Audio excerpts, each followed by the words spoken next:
Pada kesempatan kali ini, kita masih membicarakan tentang karya ilmiah, terutama dalam penggunaan bahasa Indonesia. Karya ilmiah ini dapat berupa skripsi, tesis, disertasi, ataupun artikel ilmiah. Dalam hal publikasi, artikel tersebut mudah dijumpai dalam jurnal, terutama yang dikelola oleh masing-masing instansi dan tentunya diterbitkan dalam internet. Artikel yang dipublikasikan dalam jurnal biasanya adalah artikel yang sudah layak terbit, baik dari segi konten ataupun penggunaan bahasa yang sudah sesuai dengan ketentuan. Tulisan dalam karya ilmiah tentunya berbeda dengan tulisan non-ilmiah, misalnya dalam berita, cerita, ataupun dalam kondisi non-formal yang lainnya. Penggunaan bahasa dalam berita ataupun cerita tentunya ini tidak seketat dalam karya ilmiah. Bahasa lisan dapat dipastikan dapat muncul dalam karya ilmiah. Dalam cerita misalnya, bahasa yang digunakan tentunya adalah bahasa komunikasi sehari-hari yang efektif, cepat menyampaikan pesan, dan tentunya bahasanya menghibur.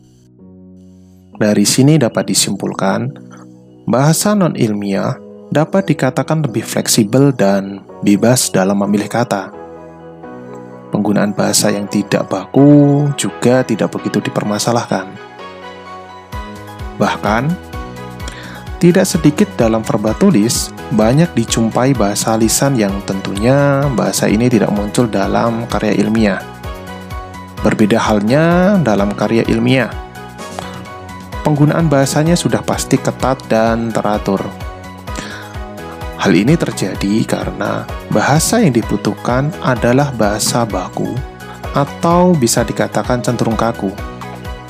Bahasa baku dipilih supaya tidak menimbulkan multitafsir dan tentunya terjaminnya unsur keformalan.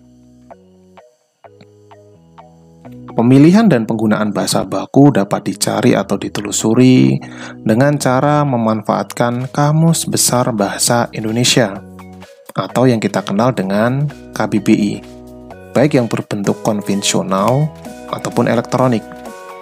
Setidaknya kalian memasang aplikasi KBBI ini di HP kalian masing-masing, sehingga kalian dapat sigap dalam menentukan mana kata yang formal, mana kata yang tidak. Terkait dengan struktur dalam karya ilmiah, kalian sebagai mahasiswa harus menyesuaikan dengan gaya selingkung dari masing-masing instansi. Untuk meningkatkan pemahaman, terutama dalam menggunakan bahasa baku, simak pemaparan materi berikut ini.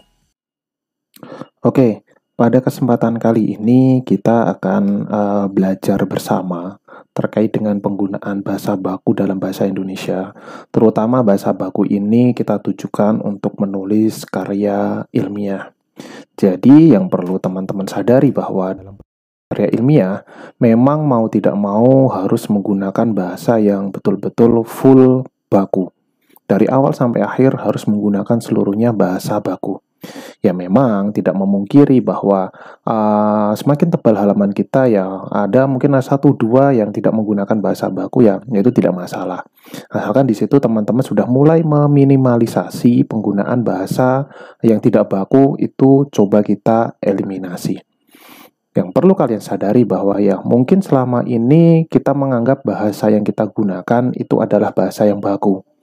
Nyatanya bahasa yang kita gunakan sehari-hari ternyata banyak sekali loh apa yang kita gunakan itu tidak baku. Yang itu bisa saja itu kita anggap itu bahasa baku, ternyata tidak. Oke, untuk materi yang pertama ini, ya mungkin kita mulai berlatih dulu. Mungkin di sini saya menyajikan beberapa kata dalam bahasa Indonesia yang mungkin dari kata-kata ini kita anggap ini baku. Nyatanya kita buktikan nanti bahasa ini baku atau tidak. Oke, ya saya sajikan beberapa kolom yang dimana kolom-kolom ini isinya adalah kata-kata yang mungkin ini adalah kata yang familiar dalam kehidupan kita. Jadi coba kita cari dan dari kata-kata ini mana yang baku, mana yang tidak. Kita mulai dari yang pertama. Ada kata akhlak, kemudian ada kata akhlak. Kira-kira mana yang baku? Yang baku adalah apakah A yang B? Yang baku adalah yang ini, akhlak. Jadi penggunaan kata akhlak itu menggunakan KH, bukan hanya menggunakan H saja. Kemudian yang berikutnya, nah, kata aktivitas. Mana yang baku? Menggunakan V atau menggunakan F? Nah, jadi kalau teman-teman menggunakan ini, menggunakan F, ternyata salah. Bakunya adalah menggunakan V, aktivitas. Kemudian yang berikutnya, nah ini penyakit kalian, ambeien. Itu ya. Oke, kira-kira mana? Ambeien atau ambeien? Yang baku adalah yang tidak menggunakan Y. Itu ambeien. Yang berikutnya kendaraan rumah sakit. Yang betul ambulan atau ambulans. Nah, ini coba kalian buktikan saja di mobil-mobil rumah sakit itu tulisannya bagaimana. Nah, ini bisa dibuktikan gitu ya. Kalau mereka memang menyadari penggunaan bahasa baku, pasti penggunaan kata ambulan itu pasti tepat. Yang baku adalah yang ambulans. Ada S-nya. Jadi ini salah. Kemudian, nah ini dalam karya ilmiah nanti pasti muncul. Yang betul analisis atau analisa, terutama nanti dalam analisis atau analisa data penelitian. Jangan sampai salah ya, yang betul adalah analisis, bukan analisa. Kemudian next selanjutnya, nah ini biasanya banyak sekali yang salah. Yang betul itu pikir atau fikir. Banyak loh yang menyatakan ada pola pikir, ada juga yang pola fikir. Yang betul yang mana? Yang betul adalah pikir, bukan fikir. Nah, bukan fikir, fikirin. Nah, salah. Yang betul adalah pikir. Kemudian next, nah handal atau andal. Mungkin kalian familiar dengan ini kata ini. Ternyata yang familiar itu adalah yang handal. Ternyata handal ini adalah kata yang tidak baku. Yang baku adalah andal. Nah, selanjutnya hierarki atau hierarki. Secara hierarki, nah, misalkan. Nah, yang betul adalah yang hierarki, bukan hierarki. Nah, next, ini yang banyak sekali salah. Ya, ijazah atau ijazah. Nah, ini tolong jangan sampai salah dalam menyebutkan kata surat keterangan lulus ini ya. Yang betul adalah ijazah, bukan ijazah. Dan yang berikutnya imbau atau himbau. Sama seperti dalam handal, yang betul adalah imbau. Ya, ada i-nya ini ya. Imbau, bukan himbau. Kemudian yang selanjutnya, nah ini kalian yang suka nyerobot antrean atau antrian. Yang betul yang mana? Yang betul bukan menyerobot antrian ya, tapi yang betul adalah menyerobot antrean. Menggunakan E, bukan menggunakan I. Nah, next yang selanjutnya, apotek atau apotik. Ada apoteker. Yang betul mana? Apotek atau apotik. Ya, kita kembalikan ke kata. Ada kata apotiker enggak? Kalau tidak ada kata apotiker, berarti apotik ini salah. Jadi yang betul adalah apotek. Kan adanya kan apoteker, bukan apotiker. Kemudian next yang selanjutnya, asas atau azas. Nah, ini banyak juga yang kadang salah menentukan kata asas atau azas. Coba nanti misalkan saya masukkan ke dalam ujian akhir semester, kalian menentukan mana yang baku, mana yang tidak. Oke, asas atau azas. Yang betul adalah asas, bukan azas. Kalau azas itu nama orang. Azas, ayas. Kalau asas, ya, orang Jawa biasanya manggil nama azas itu dengan kata, hey, asas. Yang betul itu ajas kalau nama orang. Tapi kalau untuk yang bahasa Indonesia, ya ini adalah asas. Asas kemanusiaan, asas keadilan, bukan azas.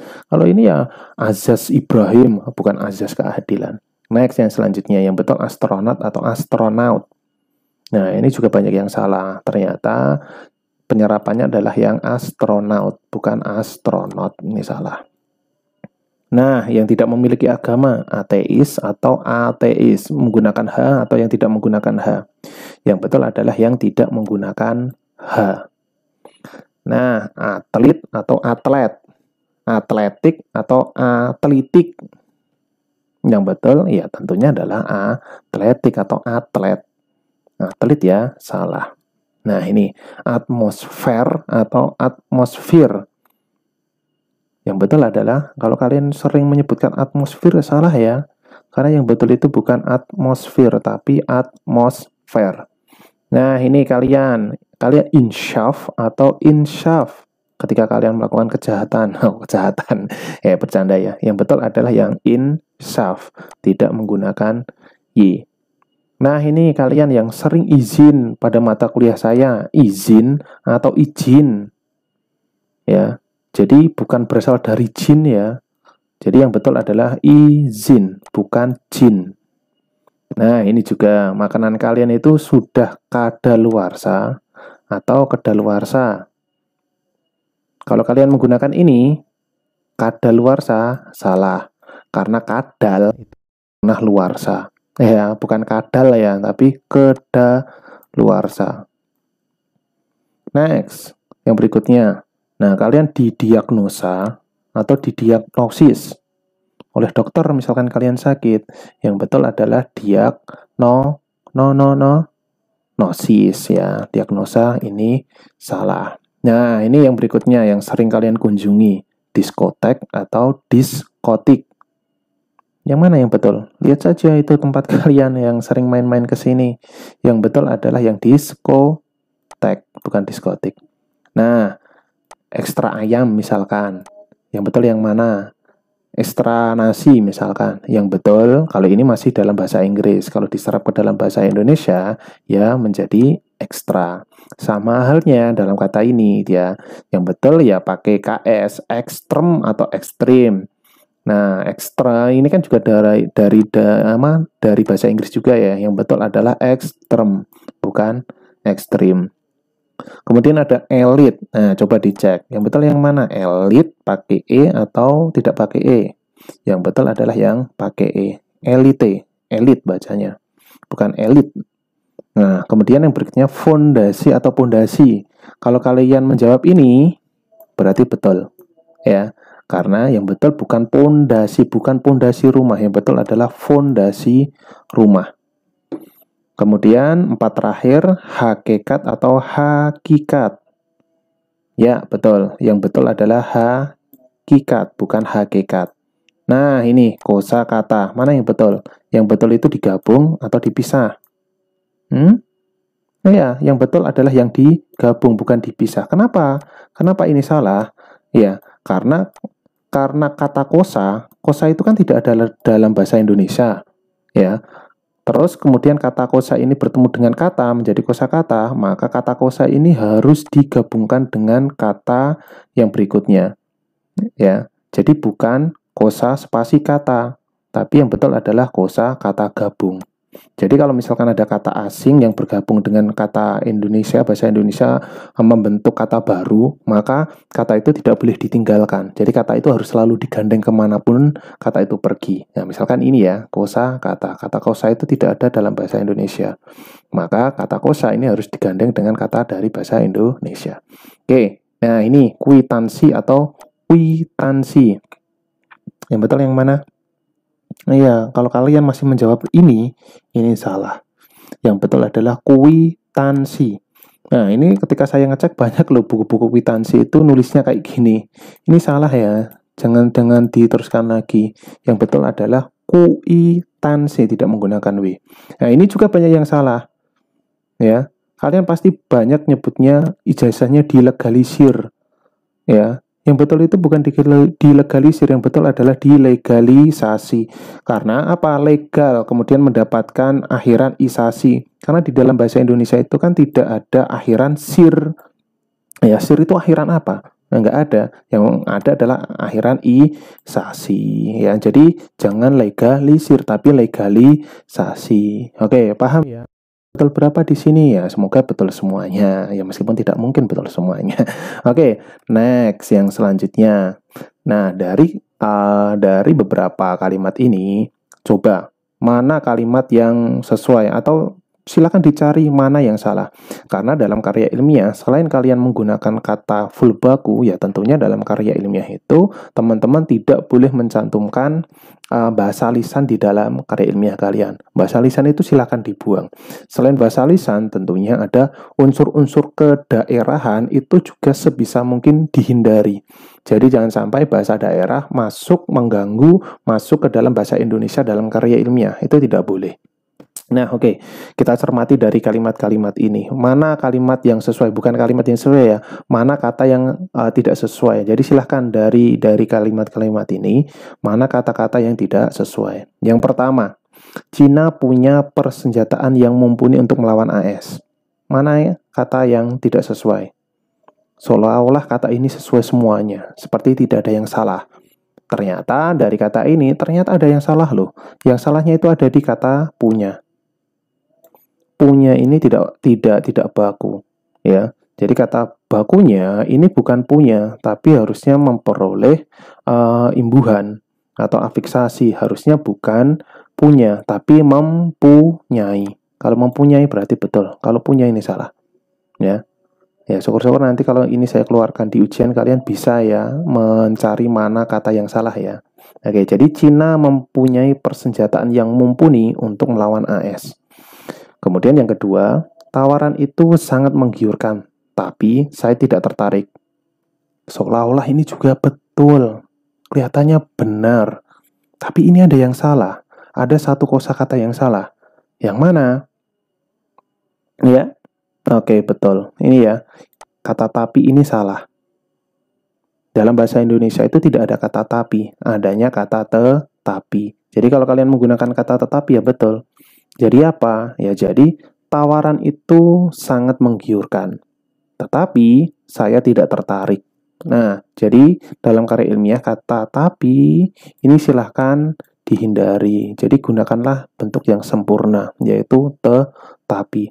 Kemudian penggunaan kata tetapi dan namun itu juga tolong kalian perhatikan lagi. Kata tetapi itu digunakan dalam satu kalimat.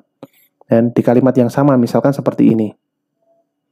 Nah, kata namun, nah itu digunakan misalkan sudah antar kalimat. Misalkan tawaran itu sangat menggiurkan bagi saya, titik misalkan.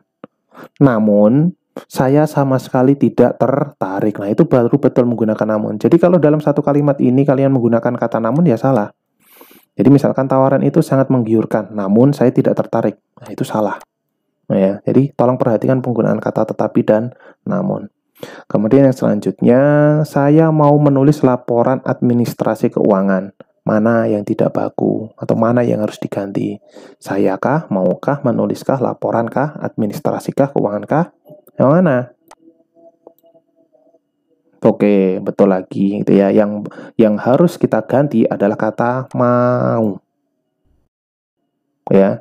Jadi silakan itu diganti, mau.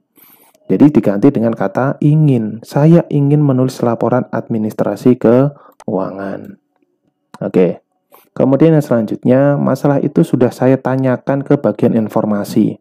Mana yang tidak baku? Atau mana bahasa lisannya? Atau mana yang ada unsur kedaerahannya yang harus diganti dari kalimat-kalimat ini? Yang mana? Masalahkah? Masalah kayaknya oke-oke aja ya, bahasa Indonesia ada.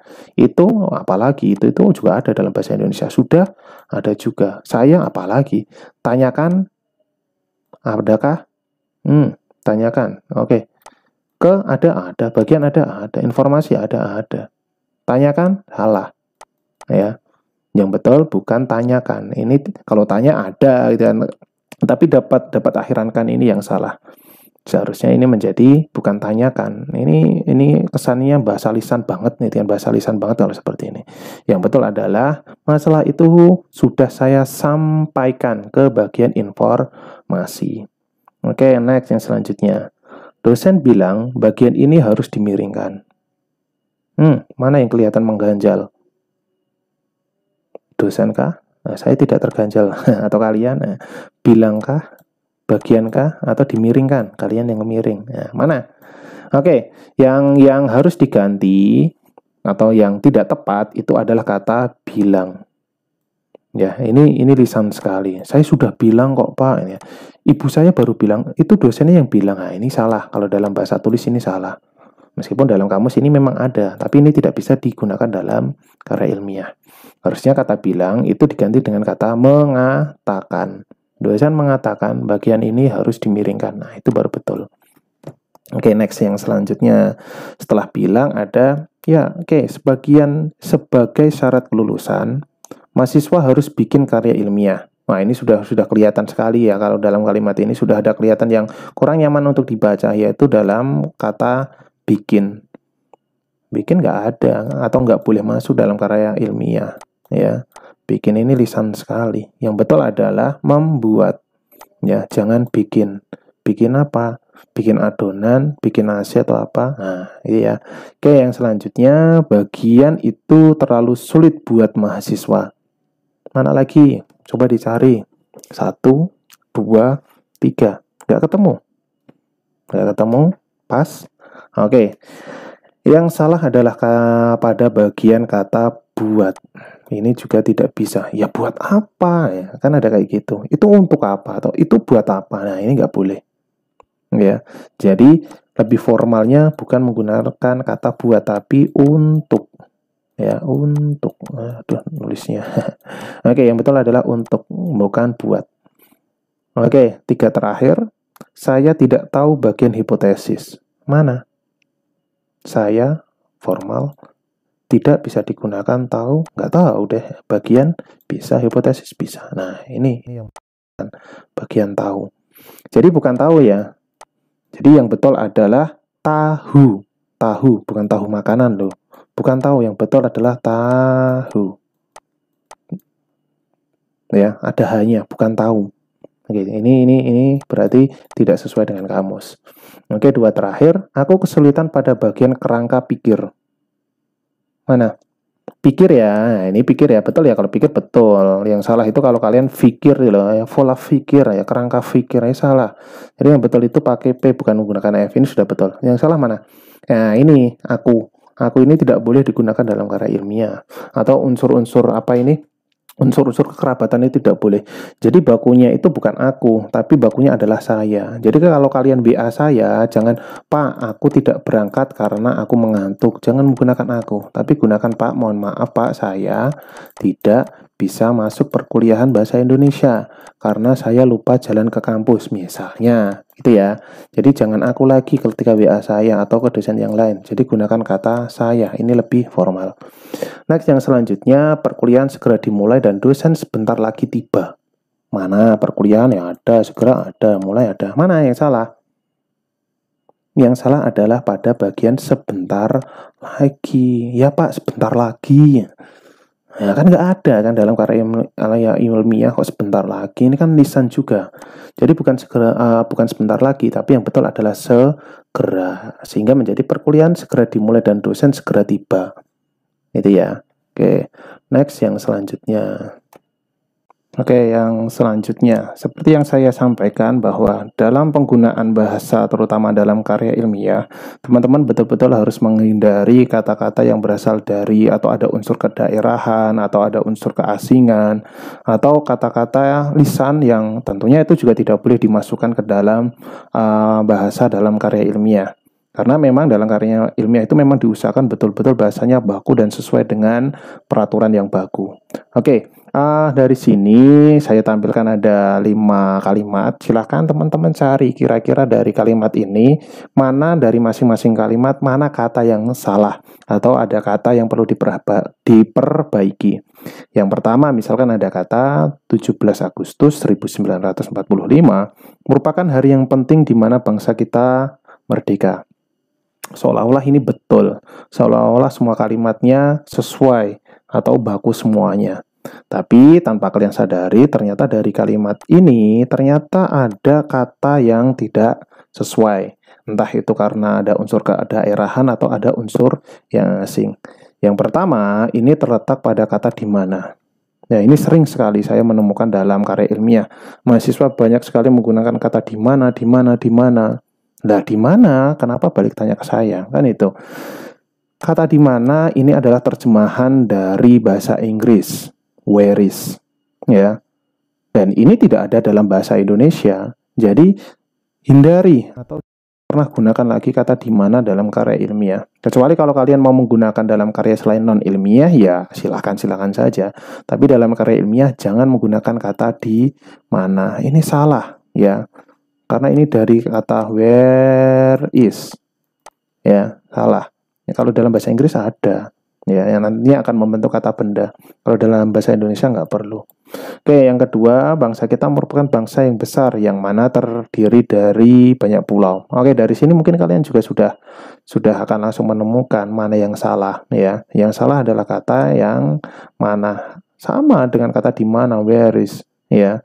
Yang mana ini juga terjemahan dari dalam bahasa Inggris, which is, ya.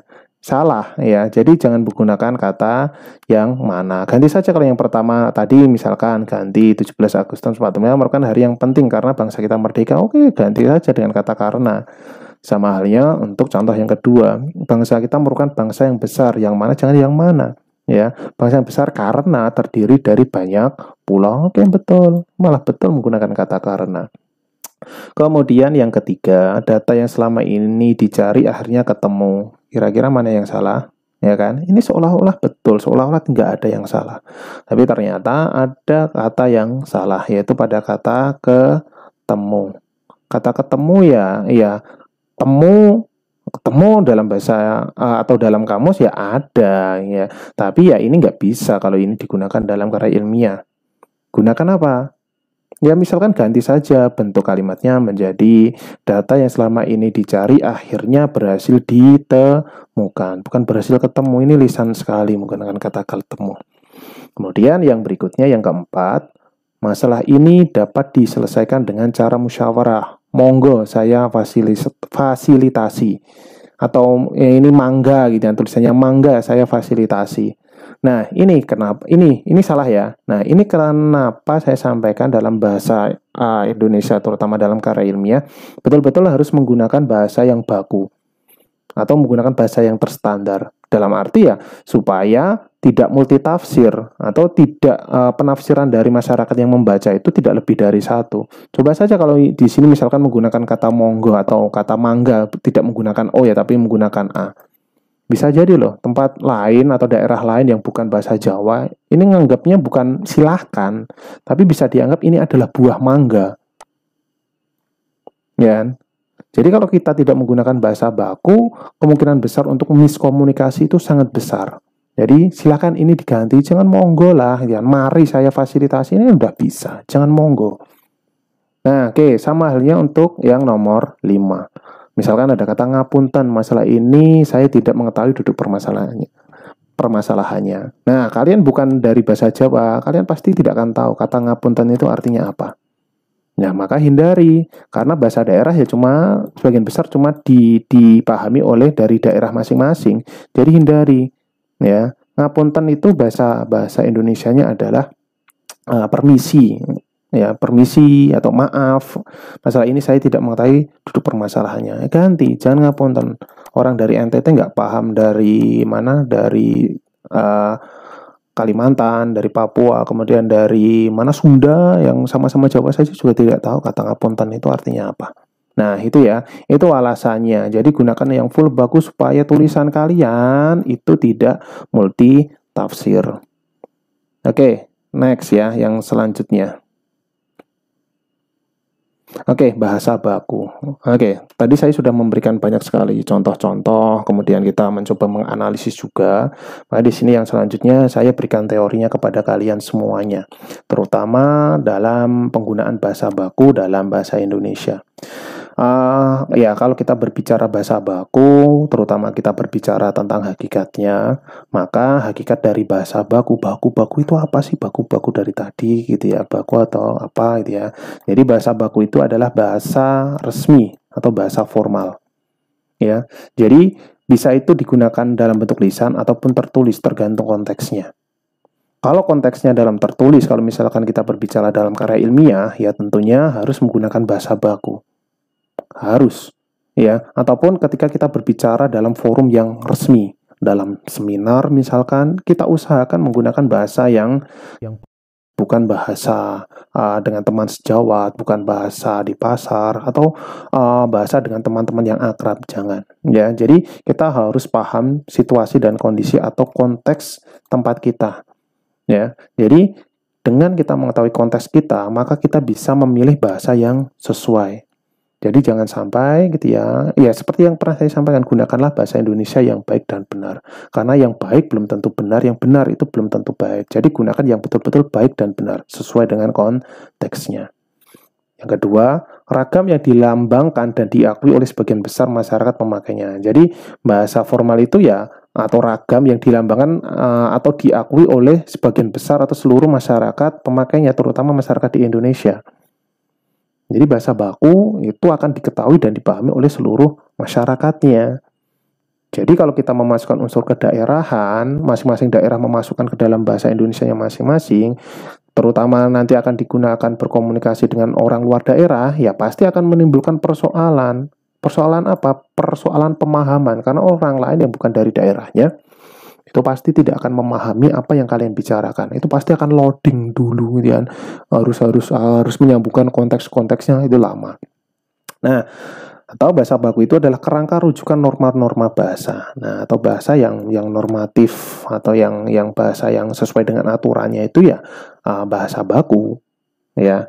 Kemudian kalau berbicara bahasa asing yang diserap ke dalam bahasa Indonesia, ya kemarin sudah saya sampaikan bahwa dalam bahasa Indonesia itu ada proses penyerapan. Dan di situ ya kalau misalkan ada bahasa asing yang masuk ke dalam bahasa Indonesia dan menjadi bahasa Indonesia, itu tentunya juga harus melewati masa penyerapan. Kemudian di situ nanti harus menyesuaikan dengan kaidah-kaidah bahasa Indonesia. Jadi tidak menyerap begitu saja.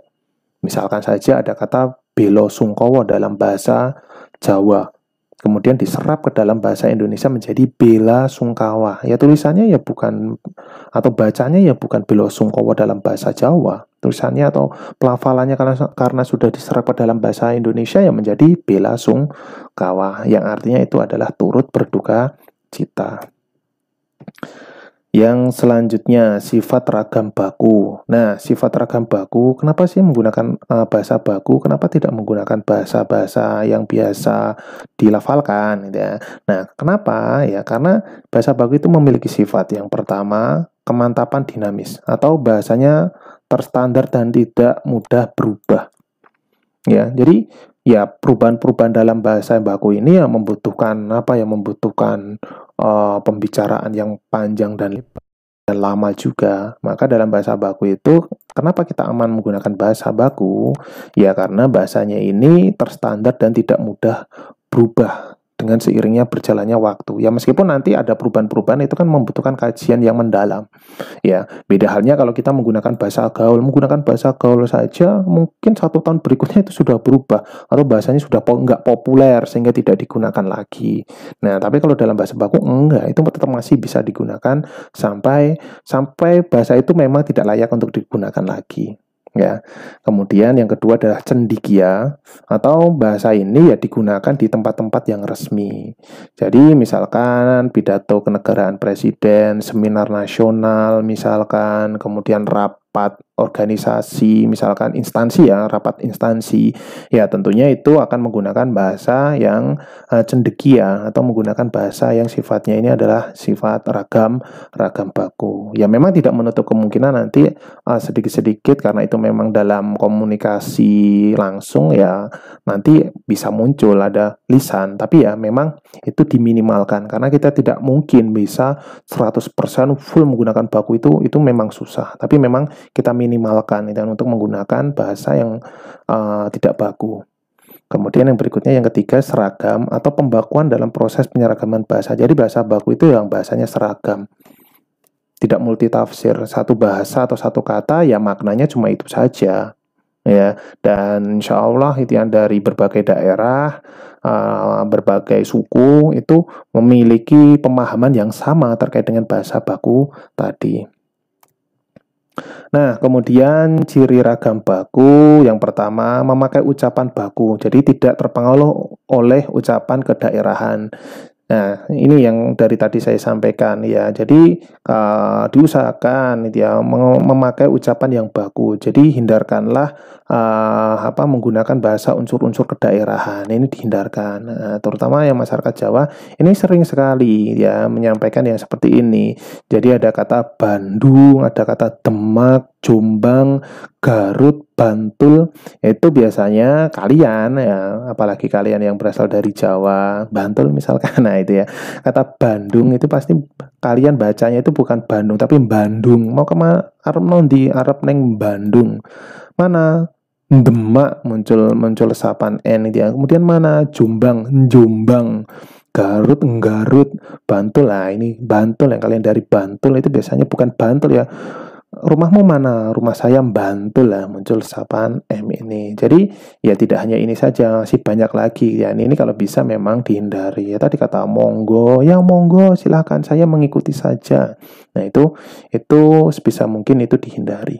Kemudian yang kedua memakai ejaan resmi atau sesuai dengan EYD. Makanya kemarin di awal saya sampaikan, nah silahkan kalian punya EYD lah, nggak sampai 100 halaman kok ya. Kalau bisa ini juga dihafalkan seluruhnya. Jadi nanti kalau kalian sudah hafal ya kalian akan paham kalau kalian menjumpai kalimat-kalimat atau kata-kata yang salah. Nah ini ya silakan dicari atau kalian download di internet, ada kok EYD kok, itu silakan dicari. Kemudian yang ketiga menghindari unsur kedaerahan baik leksikal ataupun gramatikal. Ya. Jadi leksikal dari grammarnya atau dari strukturnya atau dari pengucapannya tadi di atas ini juga tolong dihindari. Misalkan ini data yang selama ini dicari akhirnya ketemu. Nah, tadi kembali ke contoh awal tadi, ketemu ini terlalu leksikal sekali atau lisan sekali ya. Ini tolong dihindari ketemunya. Kemudian masalah ini dapat diselesaikan dengan cara musyawarah, monggo atau mangga. Mangga bahasa Sunda ya mangga. Mangga ya, kalau mangga dalam bahasa Jawanya ya itu mangga, pelem ya. Ini salah ya. Jadi jangan mangga. Hindari baik yang leksikal ataupun gramatikal, ini tolong dihindari. Baik dari pengucapannya ataupun dari strukturnya itu tolong dihindari. Kemudian unsur ini tadi yang unsur leksikal ya. Ini yang leksikal ini tolong hindari. Kemudian ini adalah unsur yang gramatikal. Ini juga tolong dihindari. Misalkan rumahnya orang itu bagus atau saya sudah tahu di mana dia dilahirkan. Ini salah ya. Dari strukturnya, dari grammarnya ini sudah salah. Jadi bukan rumahnya orang itu bagusnya ininya siapa, ini nggak jelas. Ini jelas salah. Jadi yang betul adalah rumah orang itu bagus ya, ini silakan ini. Kemudian yang kedua, saya sudah tahu di mana dia dilahirkan. Saya sudah tahu di mana dia dilahirkan. Ini juga tidak sesuai grammarnya. Jadi yang betul adalah saya sudah tahu tempat kelahirannya. Nah, ini ya. Jadi silakan. Ini misalkan ada sudah makan. Kalau yang daerah lain kan ada yang makan sudah. Nah, itu kan grammarnya berbeda. Tapi kalau dalam bahasa Indonesia bukan sudah makan, bukan sudah makan. Yang betul adalah bukan makan sudah. Yang betul adalah sudah makan. Nah, kemudian yang keempat, pemakaian fungsi gramatikal secara eksplisit dan konsisten. Gunakanlah secara konsisten dan eksplisit. Misalkan ada kampus UST yang megah itu. Nah itu, kalau misalkan kampus UST yang megah itu, ini berarti ini bukan kalimat. Karena ini cuma ada subjek saja. Nah, supaya ini menjadi kalimat yang bagus, ya jadi ya kampus UST itu, nah ini berarti ini sudah subjek, megah, predikat. Ini betul. Ya, kalau seperti ini salah. Karena ini cuma subjek saja. Kemudian yang kedua, penyusunan makalah itu saya dibantu Fahmi. Ini juga salah. Ya, karena ini ada induk dan anak kalimatnya. Harusnya dalam penyusunan makalah itu saya dibantu Fahmi, ya. Ini kan keterangan. Ini ya. Kemudian ada subjeknya, ada predikatnya. Kemudian ini kan bisa dibalik. Saya dibantu Fahmi dalam penyusunan makalah itu, ya. Oke, betul. Kemudian pemakaian awalan menasal, di, dan ber itu secara eksplisit dan konsisten. Misalkan, untuk masalah itu, saya tidak ingin ambil resiko. Salah, jelas. Ini ambilnya salah. Nah ya, jadi ini harus ada afiksasinya. Afiksasinya adalah menasal, menjadi mengambil. Untuk masalah itu, saya tidak ingin mengambil resiko. Ini kan lisan sekali. Ini tidak baku. Kemudian yang keenam, penggunaan kata depan dan kata sambung dengan tepat. Cincinnya terbuat daripada emas. Sudah kelihatan ini salah. Meskipun penulisan ini salah. Salah jika digunakan di sini. Ya. Jadi bukan cincinnya terbuat daripada emas, harusnya cincinnya terbuat dari emas. Nah, ini baru betul. Di zaman sekarang tidak ada yang tidak mungkin. Ya salah. Ya, jangan menggunakan di. Ya, harusnya gunakan kata pada. Pada zaman sekarang tidak ada yang tidak mungkin. Oke ya. Next ya, lanjut. Ciri ragam baku yang berikutnya atau yang ketujuh adalah pemakaian pola aspek pelaku tindakan secara konsisten. Nah, dalam bahasa Indonesia ada sih, kalau dalam bahasa Indonesia itu ada bentuk kalimat inversi atau kalimat yang dimulai dengan predikat dulu kemudian baru subjek, itu ada. Tetapi kalau dalam karya ilmiah ini tidak ada. Disebabkan ya ini adalah bentuk yang tidak lazim, sehingga teman-teman perlu menghindari bentuk-bentuk inversi seperti itu. Jadi seperti yang saya sampaikan tadi, ada makan sudah. Nah, untuk yang NTT ya. Kemudian kalau di sini kan sudah makan. Nah, yang betul kalau dalam karya ilmiah itu yang betul adalah yang sudah makan, bukan makan sudah. Nah, ini maka teman-teman perlu memahami dengan sangat bahwa dalam karya ilmiah yaitu harus dimulai dengan subjek, kemudian baru predikat, bukan predikat baru subjek. Misalkan dalam contoh pengamatan dia belum lakukan. Nah, ini ya. Ini seolah-olah betul, mungkin kalian tidak menyadari. Ya, jadi seperti yang saya sampaikan ini ya, teman-teman silakan baca EYD-nya atau beli EYD-nya atau silakan download EYD-nya yang tidak sampai 100 halaman. Kemudian silakan dibaca, kalau bisa juga dihafalkan, dipahami setiap harinya. Kalau kalian sudah memahami, kemudian mengerti isi dari EYD tersebut, kemudian kalian membaca membaca bacaan, kalau misalkan ada kesalahan, kalian pasti langsung memahami, langsung tahu bahwa kalimat itu ada yang tidak beres. Ini kalau kalian sudah memahami EYD. Tapi kalau belum ya mungkin kalian akan dronjong saja ketika membaca. Nah, kemudian kalau kalian sudah ada warning bahwa itu ada yang salah, kemudian pasti kalian akan mencoba mengotak-atik. Kemudian dari hasil otak-atik baru ketemu, oh ternyata ini ada yang salah. Oke ya, dalam bahasa Indonesia kembali lagi bentuk inversi itu ada, tapi kalau dalam karya ilmiah ini nggak ada. Maka jangan pengamatan dia belum lakukan ya. Kalau seperti ini kan ini predikat dulu, ini subjek, terus ini predikat dulu, predikat lagi, ya. Ini predikat ya, ini objek ya. Ini nggak bisa seperti ini, ya. Jadi pengamatan atau ini bisa objek, bisa predikat nantinya. Nah, ini nggak bisa seperti ini, ya. Jadi buatlah sesuai dengan gramatikal dalam bahasa Indonesia yang benar, atau seperti yang di awal tadi, gramatikal dengan konsisten. Jadi gunakan subjek kemudian predikat terlebih dahulu. Jadi misalkan di sini subjek, predikat, objek atau keterangan. Kalau keterangan kan bisa diletakkan di awal, ya. Kalau ini nggak bisa. Nah, kemudian ini silakan dibetulkan menjadi dia belum melakukan pengamatan, ya. Subjek, predikat, kemudian ada objeknya. Apakah ini betul objek? Ya betul, karena ini bisa menjadi subjek dalam kalimat pasif, ya. Tapi bukan ini, ya, karena ini kan masih kalimat aktif, ini nggak bisa. Ini kan objek di sini. Ya, kalau ini menjadi kalimat pasif, seharusnya menjadi pengamatan belum dilakukan dia. Nah, ini baru betul. Tapi kalau seperti ini ya salah. Ya, pengamatan dia belum lakukan, salah. Ya, ini objek. Kalau berubah menjadi subjek, maka ini harus pasif. Ini sedangkan ini tidak pasif. Nah, itu perlu dipahami. Kemudian yang ke-8, menghindari bentuk yang mubazir. Contohnya, para hadirin yang saya hormati, atau dia pernah datang hanya sekali. Ini sering loh saya menemukan seperti ini, seperti ini. Ini adalah bentuk-bentuk mubazir yang betul-betul harus dihindari. Terutama saya menjumpai misalkan dalam MC di daerah atau di desa, atau bahkan di sekolah-sekolah saya sering menjumpai para hadirin saya hormati, para bapak-bapak dan ibu-ibu. Nah, itu salah, itu mubazir atau kenapa berlebihan? Nah, kalau misalkan para ibu-ibu, nah para itu sudah menerangkan banyak orang. Ibu-ibu itu juga banyak orang. Jadi kalau ditambah para ibu-ibu, Ya sangat mubazir sekali. Itu mau seberapa banyaknya kalau para ibu-ibu.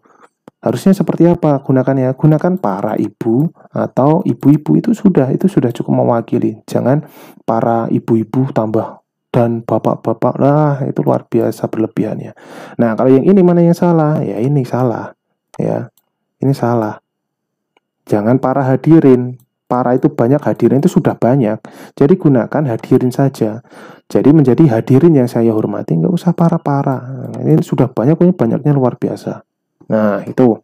Kemudian yang kedua, dia pernah datang hanya sekali saja. Jadi, ya ini salah ketik ya, ini ya di sini ya. Ini dia pernah datang hanya sekali. Nggak usah pakai saja. Ini saja itu untuk menekankan apa di sini? Menekankan bahwa untuk menegaskan dia itu memang betul-betul pernah datang cuma sekali. Nah, itu jangan menggunakan ini. Ini mubazir. Ya. Ini salah ketik ya. Jadi yang betul itu dia pernah datang sekali. Ya, jadi tidak usah pakai saja. Ini saja nggak boleh ada. Itu, atau saya maju ke depan. Maju itu sudah ke depan. Ya, jadi nggak usah pakai ke depan. Nah, itu tolong dipahami juga. Jadi banyak sekali loh kesalahan-kesalahan unik dalam bahasa Indonesia. Seperti yang kemarin ada saya sampaikan itu, iring-iringan jenazah dan masyarakat mengantarkan iring-iringan jenazah menuju ke pemakaman. Itu kan juga nggak logis. Yang mengantarkan itu kan masyarakat, bukan iring-iringan jenazah. Kalau mengantarkan iring-iringan jenazah kan berarti jenazahnya itu banyak sekali. Yang mati banyak sekali, terus yang mengantarkan cuma sedikit. Padahal ini maksudnya adalah yang mengantarkan banyak, kemudian yang meninggal cuma satu orang. Nah, itu perlu dipahami dengan baik. Jangan sekate-kate istilahnya itu yang dalam menggunakan bahasa Indonesia. Nanti bisa menimbulkan miskomunikasi dan menimbulkan kelucuan. Next, yang selanjutnya, ciri ragam baku yang berikutnya, yang ke-9, memakai konstruksi sintesis. Ya, misalkan dalam contoh, ya, atau dalam arti ya ini juga nggak perlu, jangan mubazir lah, atau kalau perlu ada yang dilesapkan lah dalam penggunaan satu kalimatnya. Misalkan di sini ada dia punya saudara, ya. Dia punya saudara, ini ya bisa istilahnya bisa dihemat menjadi saudaranya. Dibikin bersih, apalagi dibikin bersih ya, tolong dibersihkan saja sudah cukup.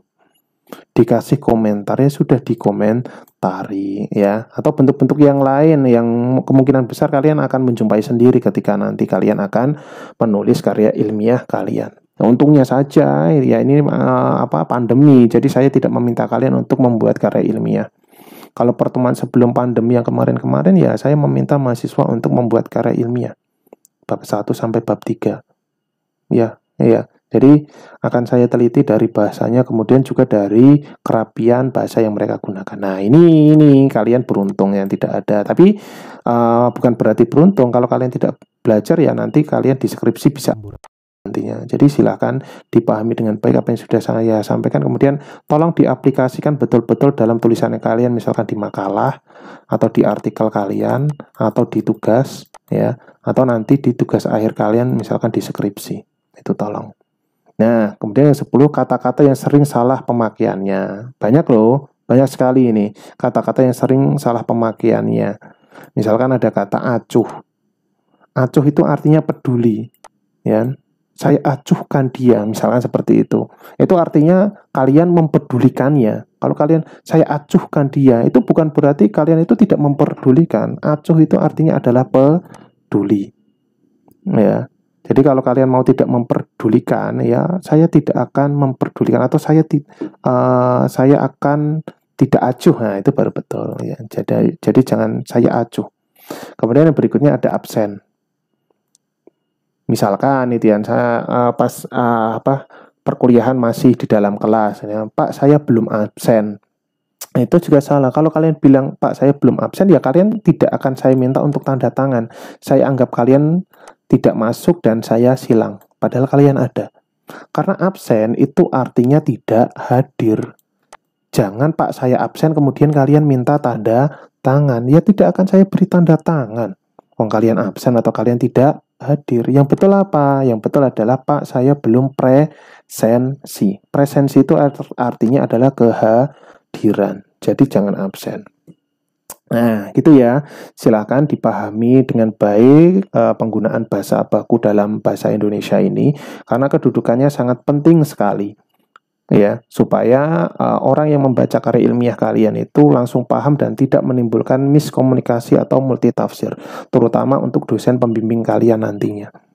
Ya, usahakan gunakan bahasa baku, silahkan di HP kalian, silahkan diinstal dengan aplikasi KBBI atau Kamus Besar Bahasa Indonesia. Jadi ketika kalian menjumpai kendala, kalian bisa langsung mencari di KBBI kalian, seperti yang sudah saya ungkapkan di intro video ini. Kemudian selalu gunakan bahasa Indonesia yang benar, jangan biasakan menggunakan bahasa Indonesia yang salah, karena nantinya itu bisa merugikan kalian sendiri. Oke, itu saja materi pada pertemuan kali ini. Yang selanjutnya nanti saya akan menyampaikan tentang kerangka karya ilmiah. Semoga apa yang saya sampaikan ini betul-betul sudah memberikan pemahaman kepada kalian semuanya, sehingga kalian tidak terus-terusan dalam kesalahan. Terima kasih. Pertemuan cukup pada kali ini saja. Sampai jumpa di pertemuan selanjutnya. Saya akhiri. Salam dan bahagia.